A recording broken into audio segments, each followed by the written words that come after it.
the honorable judges and respected participants of this contest. Assalamualaikum warahmatullahi wabarakatuh. First of all, I'd like to thank Allah subhanahu wa ta'ala. It is because of Him I can deliver my speech in this beautiful day. Secondly, may salawat and salam always be delivered to our Prophet Muhammad sallallahu alaihi wasallam, who had brought us from Jahiliyah to Islamiyah, from the darkness to this bright modern era that we're living today. Ladies and gentlemen, my name is Laetitia. I am from Junior High School Muhammadiyah 1 Probolinggo. On this occasion, I would like to talk about leader. What is leader means? A leader in his leadership is judged by how he behaves and acts. As we know, being a leader is a noble calling. One of the most important is the ability of a leader to make decisions and policies. A decision is born from a thought process, starting from a person's point of view in assessing something, which then affect his way of thinking. A leader's policies often affect many people and a wider scope and time. Mistakes in making decisions in choosing a policy will result in the failure of a program or even the destruction of a country and nation. In Islam, a good leader is a leader who has at least 4 characteristics which in carrying out his leadership are commonly called staff. S for Siddiq, T for Tabligh, A for Amanah, and F for Fatona. The first thing we discuss is Siddiq, or what we usually call honest. As a leader, we must be honest in conveying something and honest in our actions or behavior in order to be trusted.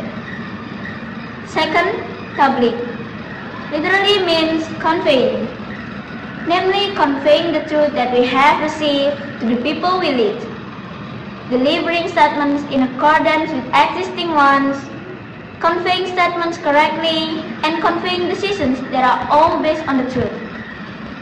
Third, Amanah, or what we usually call trustworthy, is a leader who has an attitude of responsibility and can be trusted in carrying out his duties.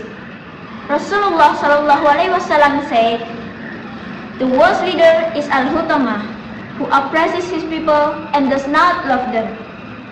Hadith Muslim. And the last but not the least is Fatona, which literally means intelligent. A leader must have intellectual, emotional, and spiritual intelligence.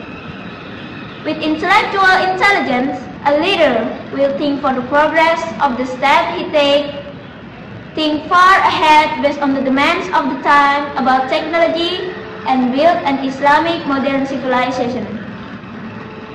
With spiritual intelligence, a leader will be honest, fair, and istiqomah in goodness, because a good leader feels aware of his responsibilities in this world and the hereafter.